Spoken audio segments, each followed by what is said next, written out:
में एक ही बंदे का नाम रिपीटेडली नज़र आता था और अब क्योंकि वो जेल जा चुके हैं, सज़ा उनको हो चुकी है, उसके बाद आपने कहा कि अब मैं नाम नहीं लूँगा खान साहब का। लेकिन मैं एक रेवोल्यूशनरी आदमी हूँ। इन पार्टीज़ में जो अरबपति, खरबपति, सरमायादार, जागीरदार, माफियाज, पीरो मुर्शद बैठे हुए हैं, मैंने अंदर जाके क्या करना है उनके। मैंने एक पॉलिटिकल पार्टी बनाई है, ये हर कोई नहीं बनाता। शाहिद अफरीदी से कहें ना बनाए पॉलिटिकल पार्टी, शोएब अख्तर से कहें कह दें बना लें, नहीं वो बना के दिखाएं। आपको ज्वाइन करने मैं की तो दावत। चैलेंज कर रहा हूँ ना, बना के दिखाएं। पॉलिटिकल पार्टी बनाना आसान नहीं होता।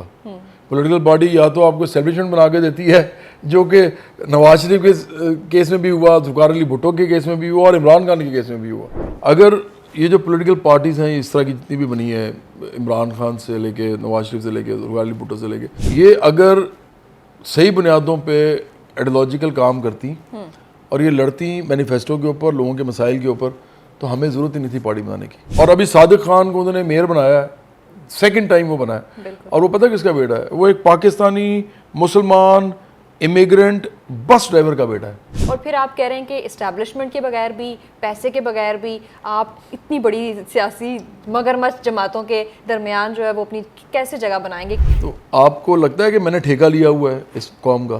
पाकिस्तान में दो तबके हैं। एक वो हैं जो अमीर तरीन लोग हैं, जिनकी गाड़ी के साथ आपकी मोटरसाइकिल की टक्कर हो जाए तो वो आपको उतर के थप्पड़ मारें तो आप कुछ कर भी नहीं सकते उनका। आपको अपनी औकात पता चलती है जब आप थाने कचहरी में जाते हैं। फिर अगर इस मुल्क में फिर भी लोग अमीरों को वोट दे के, उनको इलेक्ट करा के, उन्हीं के लिए फिर आपस में जानवरों की तरह गालियाँ निकालना और उनके लिए लड़ते हैं, तो मैंने ठेका लिया हुआ इनका। ये बर्बाद हो रहे हैं, होते रहे। सर जवाद साहब, कुछ थोड़े से आप मायूस भी लग रहे हैं और अभी रिसेंटली आपने अपना एक सॉन्ग भी दोबारा से रिकॉर्ड कराया। क्या पॉलिटिक्स से मायूस होने के बाद दोबारा सिंगिंग की तरफ जाने का प्लान है? पूरी दुनिया में जहाँ जहाँ पर अभी मज़हब को रियासत से अलहदा किया गया है ना, ये वो बात है जो बराबरी पार्टी कर रही है। ये कभी कोई पार्टी नहीं करेगी इनमें से, क्योंकि इनका मकसद सिर्फ वज़ीर आज़म बनना है। ये आपका पर्सनल मामला है, अपना छोड़ो ना, किसी का छेड़ो ना। फिर जड़ा वाले वाक़यात भी नहीं होंगे। मोदी इस वक्त बेड़ा गर्क कर रहे हैं इंडिया का। जो लोग ये कहते हैं ना कि इंडिया शाइनिंग इंडिया ये कुछ करेगा, मैं आपको आज कह रहा हूँ, ये आप रिकॉर्ड कर लो और चलाओ। मोदी का इंडिया अगर मोदी रहा, ये मुंह के बल गिरेगा। जिन मुल्कों में मज़हब को इस हद तक यूज़ किया जाता है, जिस तरीके से यूज़ किया जा रहा है, वो मुल्क एक ख़ास हद से ज़्यादा डेमोक्रेसी के मॉडल पे नहीं चल सकते। हम पहले आइसोलेट हुए हैं। इमरान खान ने कुछ तकरीरें की हैं जाके अक़वाम मुत्तहिदा में। ये उसी तरह जिस तरह वहाँ से मोदी आया और यहाँ के हिंदुज़म के ऊपर तकरीर कर दे, आपको क्या फील होगा? पूरी दुनिया वहाँ से ट्रेड करती है। पाकिस्तान का आपको याद होगा कि इमरान खान बड़ी बातें करते थे, लेकिन फ्रांस के साथ ट्रेड नहीं बंद कर सके। इमरान खान तो मुझे लगता है लंबा अंदर चले गए हैं। मुझे नहीं लगता कि वो बाहर आएंगे और उसकी वजह उन्होंने खुद की है। मैं आपको सच बताऊं रूबा, तो मुझे अफसोस है। क्या कर रहे हैं भाई आप? जिनकी वजह से आए हैं, आप उनके साथ किस हद तक उनके अगेंस्ट जा सकते हैं? मुझे बताएं, क्या मरीम नवाज़ और जो हैं नवाज शरीफ ये अंदर गए हैं? बल्कि शहबाज शरीफ भी गए। जब ये बाहर निकले हैं तो इनकी ये हालत थी जो शहरियार अफरीदी की थी। इमरान खान के सामने दो चीज़ें होंगी, या तो इनको ये कहेंगे कि बाज आ जाओ और ये भी बाज आ जाएंगे और उनकी जेल बेहतर कर दी जाएगी, और या इनको डील दे के इनको बाहर भेज दिया जाएगा।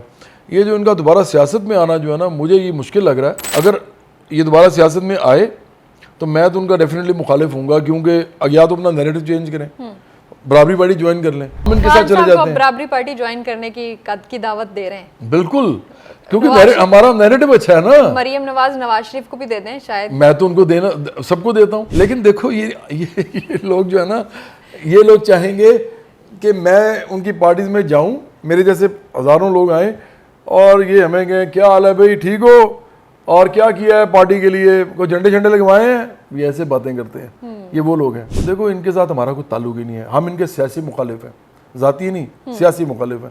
हम इनसे इलेक्शन लड़ना चाहते हैं और हम इनको पार्लियामेंट में से निकालना चाहते हैं, आम लोगों को लेके आके। इलेक्शन देख रहे हैं?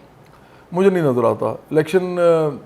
मुझे लगता है कि अगर इलेक्शन भी हुआ तो, क्योंकि इमरान खान ने एक झूठा एक बयानिया बनाया हुआ है। ये पाकिस्तानी अवाम वो है जो शाहरुख खान की एक फिल्म है पठान, ये उसको हिट करा देती है। तो इमरान खान जो है, ये इसने बयानिया बनाया है सिर्फ। इसको भी पता है कि ना हमारी मिलिट्री चल सकती है अमेरिका के खिलाफ बगैर। इस वक्त तक, अभी तक हमारा एक ब्लॉक है उनके साथ। हम चाइना के ब्लॉक में अभी तक पूरी तरह एंटर नहीं हुए। और इवन मैं आपको सच बताऊं तो कभी भी बायलैटरली भी अगर आप देखो, पाकिस्तान कभी भी इस पोजीशन में नहीं आएगा, दुनिया में कभी नहीं आएगा कि वो बिल्कुल अमेरिका से किनारा कश हो जाए। रहे ना रहे ये जीवन कभी, बनी ये रहे दोस्ती, है तेरी कसम ओ यारा मेरे, जुदा हम ना होंगे कभी, हमेशा रहे तू साथी मेरा, ये बंधन रहे यूं सदा, ये ताकत तेरी ये कुव्वत तेरी, बड़े है मेरी ये दुआ,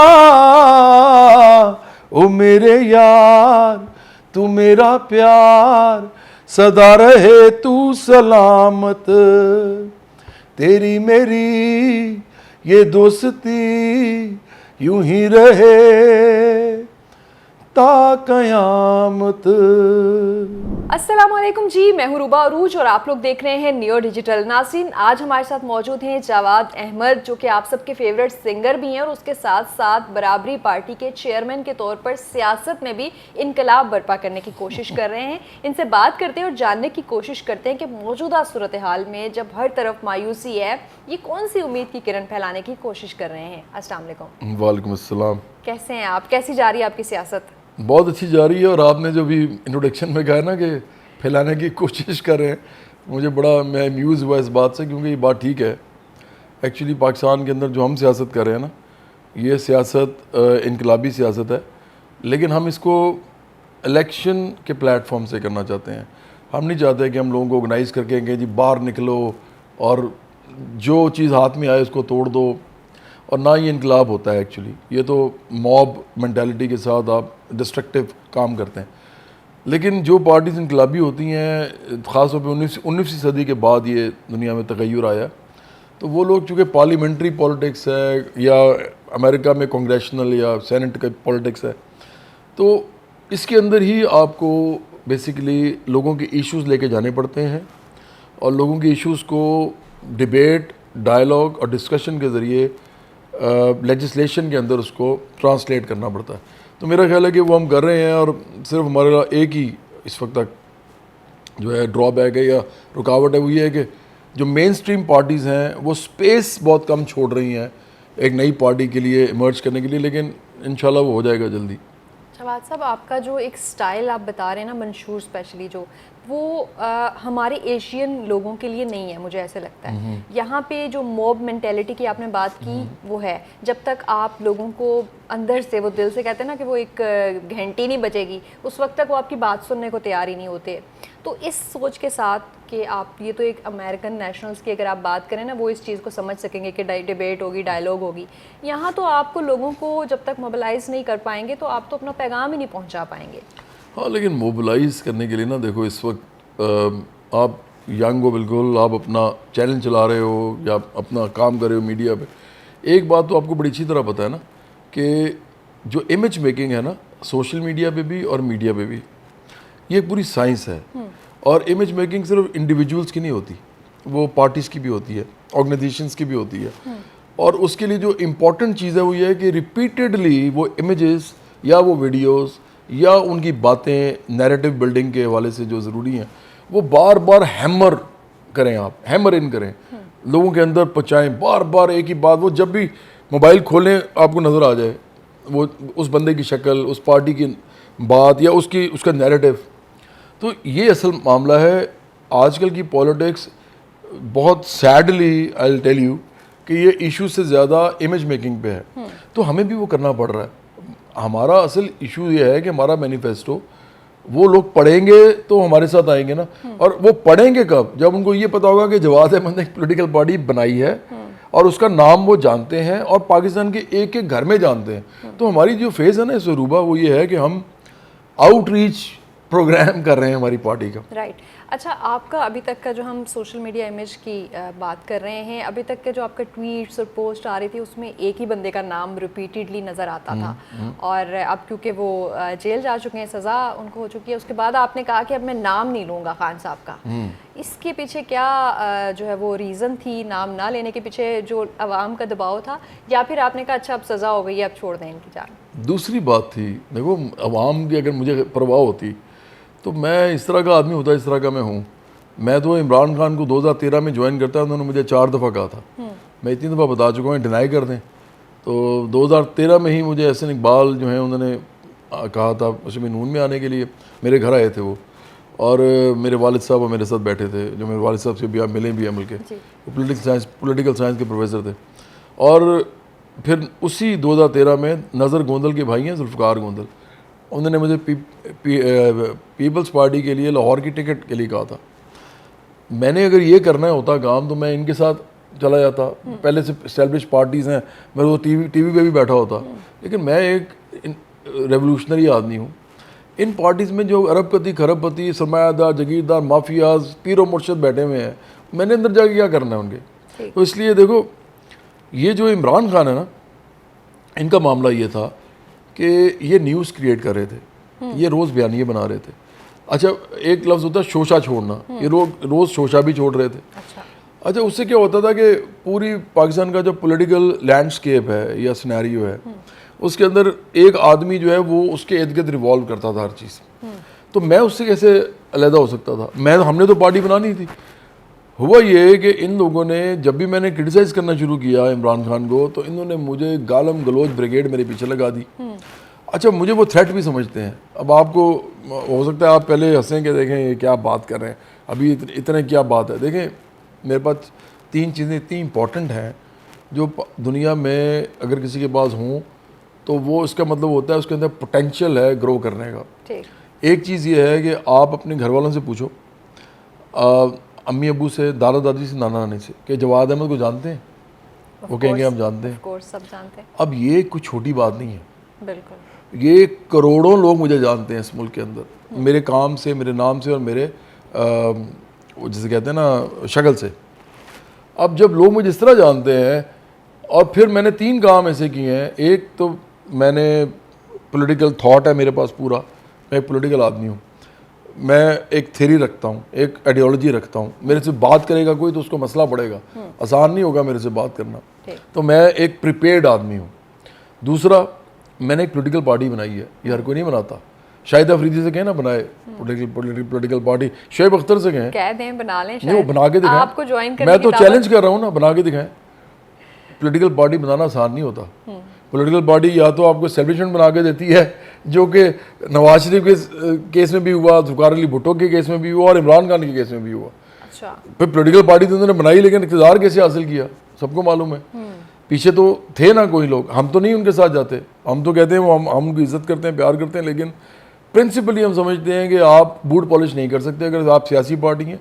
और दूसरा ये कि आप उनको सियासत में उनका आना वो भी प्रिंसिपली गलत समझते हैं, तो हम कैसे उनके पास जाएंगे। लेकिन मैं बात ही कर रहा था कि देखो, अगर ये जो पॉलिटिकल पार्टीज़ हैं इस तरह की जितनी भी बनी है, इमरान खान से लेके नवाज शरीफ से लेके जुल्फ़िकार अली भुट्टो से लेके जितनी भी हैं, ये अगर सही बुनियादों पे आइडियोलॉजिकल काम करती और ये लड़ती मैनिफेस्टो के ऊपर, लोगों के मसाइल के ऊपर, तो हमें ज़रूरत ही नहीं थी पार्टी बनाने की। हमें क्या ज़रूरत थी, हम ज्वाइन कर लेते किसी को। अपनी बनाने की ज़रूरत इसलिए पड़ी है कि ये नहीं हो रहा है इस मुल्क के अंदर, और ट्रेडिशंस मौजूद हैं, लेबर पार्टी की मौजूद है।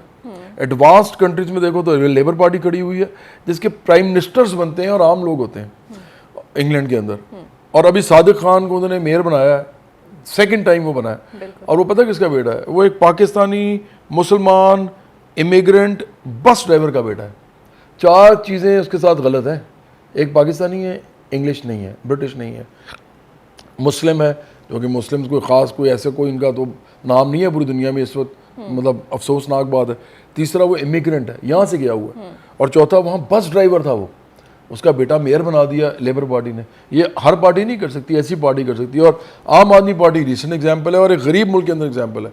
इंडिया को मैं कोई अमीर मुल्क नहीं समझता, अभी भी गरीब है, उसकी पॉपुलेशन इतनी ज़्यादा है, GDP उसके मुकाबले में कुछ भी नहीं है। तो इसलिए इंडिया जो है उसके अंदर भी आम आदमी पार्टी खड़ी हो गई, तो यहाँ क्यों नहीं हो सकती?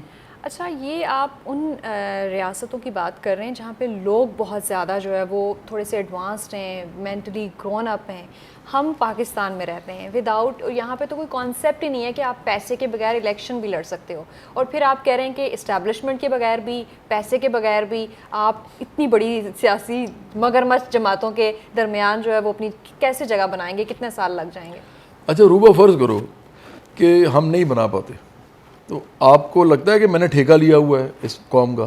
देखो, अगर इस कौम को ये बात समझ नहीं आती कि आप अमीरों को वोट देते हैं, वो भी उन अमीरों को जिनके ना घरों में आपके घरों के घर वालों के साथ शादियां होती हैं, ना वो आपके साथ कभी तकरीबात में बैठते हैं, वो एक अलहदा क्लास है, आप एक अलहदा क्लास हैं। पाकिस्तान में दो तबके हैं, एक वो हैं जो अमीर तरीन लोग हैं जिनकी गाड़ी के साथ आपकी मोटरसाइकिल की टक्कर हो जाए तो वो आपको उतर के थप्पड़ मारें तो आप कुछ कर भी नहीं सकते उनका। आपको अपनी औकात पता चलती है जब आप थाने कचहरी में जाते हैं, फिर आपको पता लग जाता है मेरी कितनी औकात है इस मुल्क में। अगर इस मुल्क में फिर भी लोग अमीरों को वोट दे के उनको इलेक्ट करा के उन्हीं के लिए फिर आपस में जानवरों की तरह गालियाँ निकालना और उनके लिए लड़ते हैं, तो मैंने ठेका लिया हुआ इनका, ये बर्बाद हो रहे हैं, होते रहे। मैंने तो ज़िंदगी में जो करना था कर लिया है ना रुबा, मैंने तो यही करना था ना, थोड़ा बहुत पैसे बना लिए, मुझे लालच नहीं है पैसों का, ज़मीन पे सोने वाला आदमी हूँ मैं, तो मुझे तो कोई प्रॉब्लम है ही नहीं, भूखा तो मैं मर नहीं सकता, मुझे कोई ना कोई घर इधर मोहल्ले से कोई खिला देगा खाना कि यार जवाब आया तो खाना खिला दो। मसला ये है कि जिनके मसले अगर वो नहीं आना चाहते, उनको नहीं समझ आना आती, वो लगे हुए इसी काम पे, जो जिस काम पे लगे हुए, तो नहीं कुछ होगा। हाँ, अलबत्ता जो हालात हो गए हैं पाकिस्तान के इस वक्त, अगर लोगों को समझ आ गई और जौक दर जौक एकदम, ये एकदम होता है, आपको बताऊँ, एक सैचुरेशन पॉइंट होता है, या हम एक और कहते हैं क्रिटिकल मैस होता है। सियासत में हम क्रिटिकल मैस अचीव कर जाते हैं ना, जब चंद लाख लोग हमारी तरफ मुतवज्जो हो जाएं और सपोर्ट देनी शुरू कर दें, साइलेंट या इंट्रीग्ड हो जाएंगे, यार ये क्या कर रहे हैं लोग, तो ऐसे ऐसा वो बढ़ता, वो फिर एक्सपोनेंशियल ग्रोथ होती है वहाँ से क्रिटिकल मैस के बाद। अगर ये हो गई तो बहुत अच्छा है, ना हुई तो मैंने तो और 10-15 साल में मर जाना है, जो तबई उम्र है, हो सकता है एक्सीडेंट हो जाए तो कल ही मर जाऊँ, तो ये जो हो रहा है होता रहेगा, मैं क्या कर सकता हूँ। अच्छा जवाद साहब, कुछ थोड़े से आप मायूस भी लग रहे हैं, और अभी रिसेंटली आपने अपना एक सॉन्ग भी दोबारा से रिकॉर्ड कराया, क्या पॉलिटिक्स से मायूस होने के बाद दोबारा सिंगिंग की तरफ जाने का प्लान है? नहीं नहीं नहीं, मैं आपको एक बड़ी इंपॉर्टेंट बात बताऊँ, मैंने जब मौसीकी छोड़ी थी ना, तो वो लोगों को पता नहीं है, मैंने 2003 में ही छोड़ दी थी। अच्छा। मैं उसकी वजह बताता हूँ कैसे। मेरा जो लास्ट एल्बम था ना, जो मैंने पाकिस्तान में रिलीज़ किया था, वो 2003 में आया था, मतलब I am talking about 20 years back, 20 साल पहले मैंने म्यूज़िक छोड़ दिया था। मैंने अपना पॉलिटिक्स करनी थी, उसके लिए मैंने फिर बेस बनानी थी, मैंने पहले तालीम फॉर ऑल ट्रस्ट बनाया, स्कूल्स बनाए पाकिस्तान के अंदर, फिर उसके बाद मैंने राइट्स फॉर इक्वालिटी बनाया, एक और सोशल ऑर्गेनाइजेशन था, उसका मतलब है कि बराबरी के लिए उठो, मैं उनके लिए कह रहा हूँ जो उर्दू ज़्यादा समझते हैं। और फिर मैंने बनाया international youth and workers movement, आलमी नौजवान और मेहनत कश तहरीक। फिर मैंने 2018 में आके बराबरी पार्टी बनाई, और फिर हमने ये पूरा काम करके बनाई है। हमने ट्रेड यूनियंस में गए, किसान तंजीमों में गए, स्टूडेंट्स के साथ बात की, हमने कॉलेजेस यूनिवर्सिटीज़ में डिबेट्स की इसके ऊपर। फिर हमारे पास एक थोड़ा बहुत जब आ गया इन्फ्लक्स लोगों का, फिर हमने वी कन्वर्टेड दैट से whole process into building a party. अब इस वक्त जो है सिचुएशन ये है कि हम चाहते हैं कि किसी तरीके से ये जो मेरा म्यूज़िक है इसको जोड़ दें पॉलिटिक्स के साथ। शुरू में मैंने इसलिए छोड़ दिया क्योंकि मुझे लगता था कि मुझे यही काम करना चाहिए। अब मुझे पता क्या लगता है, मुझे लगता है कि मैंने ये एक गलती की है। अच्छा। हाँ देखो, अगर फ़र्ज़ करो मैं साथ साथ थोड़ा बहुत म्यूज़िक करता रहता, मैं कॉन्सर्ट्स करता रहा, पैसे कमाने के लिए तो मैं फिरता रहा, म्यूज़िक इतना मेरा ज़्यादा वो था ना, 14-15 गाने मेरे लोगों को याद थे। 3 साल में मैंने सिर्फ ये किया था। सन 2000 से 2003 में मैंने जो गाने गाए, मैं आपको बता देता हूँ तो आपको हैरानी होगी खुद भी। अल्लाह मेरे दिल के अंदर, उससे पहले बाकी सब ठीक है गाना था। फिर वो कहती है सैया में तेरियाँ, उचिया मजा वाली आग गई, आजा हुन ढोलना मेरा दिल तोड़ना, दोस्ती ये जो भी मैंने रीडू किया है, मेहंदी जो हर शादी पे चलता है, हमें तुमसे प्यार है, हाँ। हमें तुमसे प्यार है, वो जो मेरा क्रिकेट का गाना है, मतलब मेरे 14-15 गाने ऐसे जो लोगों को याद हैं। उसकी वजह से मैं कॉन्सर्ट्स करता रहा, लेकिन मैंने म्यूज़िक बनाना बंद कर दिया, बनाया नहीं नया। अगर मैंने बनाया होता तो आज भी पाकिस्तान में ना मेरा, मुझे दोबारा लोगों को, यूथ को याद ना दिलाना पड़ता कि ये कौन है। मतलब आज भी 15 साल की उम्र के लोग तो मुझे अच्छी तरह जानते हैं, लेकिन जो 1 साल से लेके 15 साल की उम्र जो है ना, वो मुझे थोड़ा सा उनके लिए थोड़े शक है। और पिछले 7-8 साल तो बिल्कुल ही उनको पता नहीं है मेरा। अब हम दोबारा आपको म्यूजिक में भी करना पड़ेगा, क्योंकि मुझे रिवाइव करना पड़ेगा इमेज। पॉलिटिक्स में स्पेस बनाना मेरे लिए इस वक्त ज़्यादा मुश्किल है। ये मगरमच्छ पार्टी है, जैसे आपने बोला, और ये बड़े घाघ लोग हैं सारे, और पैसे वाले हैं, तो पब्लिसिटी के लिए पैसे हमारे पास बहुत कम होते हैं। लेकिन मेरी जो शक्ल है, मेरा जो म्यूज़िक है और मेरा जो नाम है, वो तो वही है ना, तो मैं म्यूज़िक में दोबारा कर सकता हूँ। एक और भी मसला आएगा, हमारी तो आधी अवाम मज़हब की बेस पे सियासत पे बिकती है। देखो रूबा, आपने ना अभी लिया हुआ स्कार्फ, और आप बड़ी अच्छी लग रही हो इसमें। हो सकता है कोई लड़की है जो स्कार्फ ले और वो अच्छी ना लगे, हो सकता है वो ना ले। देखो ना, at the end of the day तो लोगों ने अपने रिलीजियस बिलीव्स को अपनी लाइफ के साथ सिंक्रोनाइज करना होता है। और फिर at the end of the day ये भी होता है कि खुदा का मामला, आपका मामला अपना होता है हर एक का। तो मेरा जो कॉन्सेप्ट है ना मज़हब के बारे में, वो सिंपल है। वो ये है कि कोई लड़की या लड़का या मर्द या औरत जो भी है, और ज़्यादातर जो हमारा निकलता है ना, नज़ला सारा निकलता है, वो औरतों में निकलता है कि औरतों में इस्लाम नाफिज कर दो, वो वाला जो हम ठीक समझते हैं मर्द। तो ये आपने देखा होगा कि जहाँ पे मसला हो तो औरत के ऊपर ही मज़हब नाफिज होता है। मैं सियासत की बात मैं बताने लगा हूँ, जो मज़हब है ना, मज़हब ये होता है, मैं सियासी तो अपना बताने लगा हूँ आपको नज़रिया। मज़हब होता है आपका पर्सनल मामला। पूरी दुनिया में जहाँ जहाँ पर अभी मज़हब को रियासत से अलहदा किया गया है ना, ये वो बात है जो बराबरी पार्टी कर रही है। ये कभी कोई पार्टी नहीं करेगी इनमें से, क्योंकि इनका मकसद सिर्फ वज़ीर आज़म बनना है। और चूंकि ये बात कंट्रोवर्शियल है इस मुल्क में, तो बोलते नहीं है, क्योंकि फिर वज़ीर आज़म कैसे बनेंगे? मुझे तो कोई नहीं बनना, वरना हमने तो पार्टी बनानी है। पूरी दुनिया में 3 चीज़ों पर जो डेमोक्रेसी है वो चल रही है, 3 चीज़ों पर है। एक जिसको हम रैशनलिज्म कहते हैं, लॉजिकल गुफ्तगू, logical pursuit of in life. दूसरी है जिसको हम कहते हैं ह्यूमनिज्म। ह्यूमनिज्म सबसे पहले, रिलीजन्स आपके अपने अपने हैं, अकीदे आपके अपने अपने हैं, आपकी रेसेस, आपकी कौमें अपनी अपनी, ये सबसे पहले ह्यूमनिज्म है। और तीसरी है जिसको हम कहते हैं साइंटिफिक मेथड, जिसमें आप एम्पिरिसिज्म के ऊपर सोसाइटी को बिल्ड करते हैं, लॉजिक्स पे। हाँ, एम्पिरिसिज्म, लॉजिक तो हो गया ना, रैशनलिज्म गुफ्तगू में, लेकिन या जो भी आपने मसले रिजॉल्व करने, ये है एक अलग चीज़। ये है जैसे फिज़िकल लॉज होते हैं, जैसे फिज़िक्स है, केमिस्ट्री है, बायोलॉजी है, मैथमेटिक्स है। इसको आप एम्पिरिकली इसके अंदर एक्सपेरिमेंटेशन करते हैं, दुनिया में जो कुछ हो रहा है उसके साथ अपने आप को अलाइन करते हैं। ये एक पूरा प्रोग्रेस का एक मामला है जो पाकिस्तान में हो ही नहीं रहा। पाकिस्तान में सूफी यूनिवर्सिटियाँ बनाई जा रही थी और साइंस और टेक्नोलॉजी की एडवांस यूनिवर्सिटीज़ नहीं बनाई जा रही थी। इससे आपको पता चल जाता है कि हमारा क्या माइंड सेट है, तो हम किधर लेके जा रहे हैं लोगों को। और जो बना रहे हैं वो अपनी ज़िंदगी में वो एंजॉय कर रहे हैं, वो अपनी ज़िंदगी में एंजॉयमेंट है। तो देखो, मज़हब तो पहले सेपरेट होना चाहिए स्टेट से। ये आपका पर्सनल मामला है, अपना छोड़ो ना, किसी का छेड़ो ना, फिर जड़ा वाले वाक़यात भी नहीं होंगे। एक तो गुर्बत कम हो और फिर ये मामला भी किया जाए। और जो असल बात है मज़हब की, कि जिसमें सबसे ज़्यादा डिस्ट्रक्टिव इसका पहलू है सियासत में यूज़ करने पे, वो ये है कि लोग अपने आप को ना डेमी गॉड्स बनाना शुरू कर देते हैं। खुदा तो एक ही है, हम तो सब इंसान हैं। आप अपने आप को जब पेश करते हैं ना कि मैं कोई अलग ही चीज़ हूँ, हालांकि सिर्फ आप पे कैमरे लगे हुए थे और कुछ भी नहीं था। जिस पे कैमरा लग जाए वो लोगों में ज़्यादा चला जाता है। तो जब ये अपने आप को इस तरह ग्लोरीफाई करते हैं ना, उससे क्या होता है कि लोग जो हैं वो अपने सारे इश्यूज भुला के ना अकीदत की तरफ चल पड़ते हैं। इससे हर मुल्क में, हर एरा में, हर हिस्ट्री के अंदर बहुत नुकसान हुए हैं। यूरोप में भी हुए हैं, यहाँ में भी हुए हैं। आजकल मोदी को देख लेना आप, मोदी क्या कर रहे हैं? मोदी इस वक्त बेड़ा गर्क कर रहे हैं इंडिया का। जो लोग ये कहते हैं ना कि इंडिया शाइनिंग इंडिया है, ये कुछ करेगा, मैं आपको आज कह रहा हूँ, ये आप रिकॉर्ड कर लो और चलाओ, मोदी का इंडिया अगर मोदी रहा, ये मुंह के बल गिरेगा, कुछ भी नहीं कर सकता। कह रहे हैं हम 5वीं मईशत बनने वाले। वो देखेंगे, मैं ये सवाल ही, ये मज़हब इनको खा जाएगा। मज़हब की जो ये कर रहे हैं ना लड़ाई शुरू, अभी आपको पता है लंदन में साउथ हॉल में क्या हुआ है? वहाँ पे सिखों ने कहा कि हमने 15 अगस्त नहीं मनाना, उनका खालिस्तान का मसला जो भी मसले मसाइल हैं वो भी मज़हब का मसला है, आप देख लो। बिल्कुल ऐसे। तो इन्होंने इंडियंस ने बहुत सारे निकले हैं जो विजिलेंटीज हैं, उन्हीं के जो हिंदुत्वा के वो निकले हैं, उन्होंने उनको जाके मारा शारा, ये वो लड़ाई हुई है, पुलिस आई लंदन की।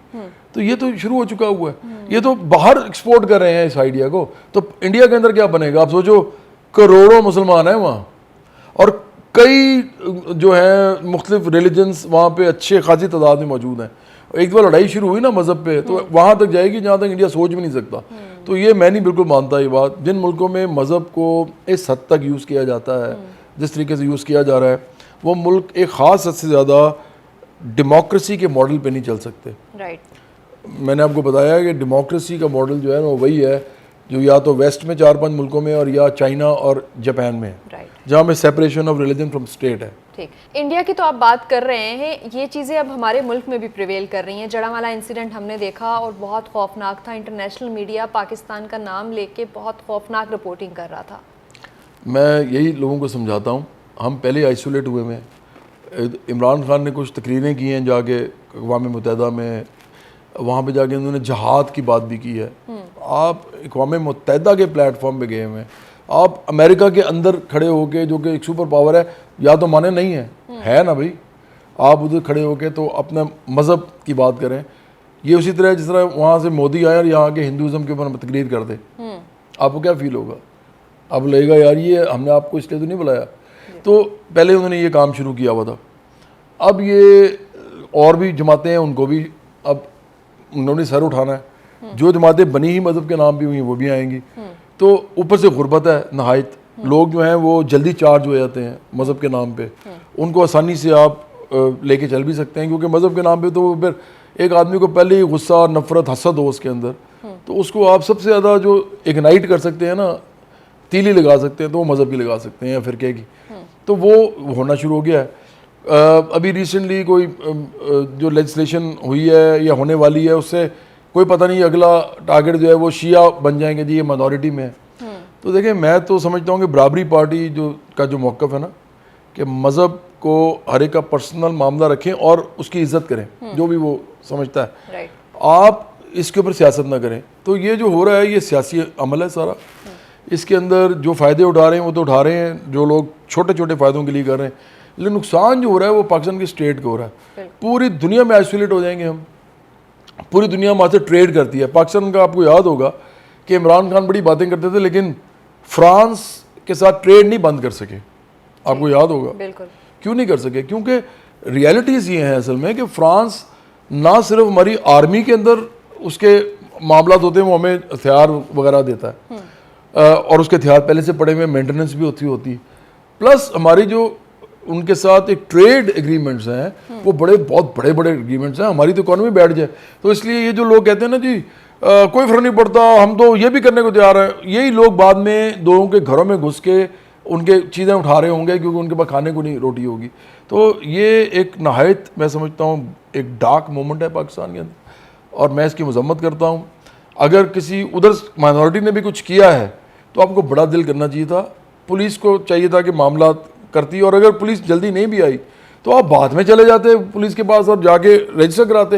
आप अपने इलाके के एमपी के पास जाते, आप एमएनए के पास जाते, आप अपने इलाके के कम्युनिटी जो इनकी है अक़लियत की, उनके पास, उनके बड़ों के पास चले जाते, आप इस मसले को रिजॉल्व करते। आपने उल्टा उनके चर्चेस को जलाना शुरू कर दिया। अगर कल यही चीज़ जो है इंडिया में और यूरोप में और अमेरिका में होती तो आप फिर बुरा क्यों मानते हैं? तो मेरे ख्याल में ये डार्क मोमेंट है, ऐसी चीज़ें नहीं होनी चाहिए, अदरवाइज़ पाकिस्तान और आइसोलेट होगा। बिल्कुल। और अब दोबारा ज़रा पाकिस्तान की पॉलिटिक्स पे आ जाते हैं, क्योंकि आगे इलेक्शन ईयर भी ऐसी लग रहा है कि है। तो क्या लगता है इलेक्शंस कब तक होंगे? नवाज शरीफ की वापसी के कोई चांसेस हैं? खान साहब होंगे सिस्टम में? इमरान खान तो मुझे लगता है लंबा अंदर चले गए हैं, मुझे नहीं लगता कि वो बाहर आएंगे और उसकी वजह उन्होंने खुद की है। मैं आपको सच बताऊं रूबा, तो मुझे अफसोस है, मैं बार बार चाहता था, मैं सख्त अल्फाज बोलता था कि ये बंदे, इनको कोई अकल आए, क्योंकि ये मुझे जानते हैं, मेरे इनके साथ बड़े अच्छे ताल्लुकात रहे हैं, बड़ी अच्छी मुलाकातें रही हैं, डिस्कशन भी एक छोटी मोटी हुई है। मसला ये है कि आप क्या कर रहे हैं भाई? आप जिनकी वजह से आए हैं, आप उनके साथ किस हद तक उनके अगेंस्ट जा सकते हैं? या तो आप उनके थ्रू ना आए होते, आप इनकलाबी होते, चे गुवेरा होते आप, तो आप खुद ही आते, तो अवाम आपके साथ होती, आप कहते जी मैं तो ये चाहता हूँ, इस मुल्क को जिस तरह चलाया जा रहा है वो गलत है। और भाई आप उनके साथ आए हैं, आप उनके प्रोडक्ट हैं, सियासी प्रोडक्ट हैं, आप उनके बेनिफिशियरी हैं, वो आपके बेनिफैक्टर हैं। आप उनके साथ इस हद तक चले गए हैं कि आपने उनके नाम रखने शुरू कर दिए, आपने उनको जानवर कहना शुरू कर दिया, आपने उनको वो मीर जाफर, मीर सादिक, तो वो भी वही करेंगे फिर जो उनके पास है। तो ये इनकी आपस की लड़ाई है, ये रूलिंग क्लास की लड़ाई है, इसमें गरीब आदमी की लड़ाई नहीं है। ये एक अरबपति आदमी की जिसने एक पार्टी बनाई है, अरबपतियों को इकट्ठा किया है, और साथ एक अदारे की लड़ाई है जो जिन्होंने उसको बनाया, बाद में आखिरकार उन्होंने भी कहा जी ठीक है जी ये चाबी आप ले लें वज़ारत उज़्मा की।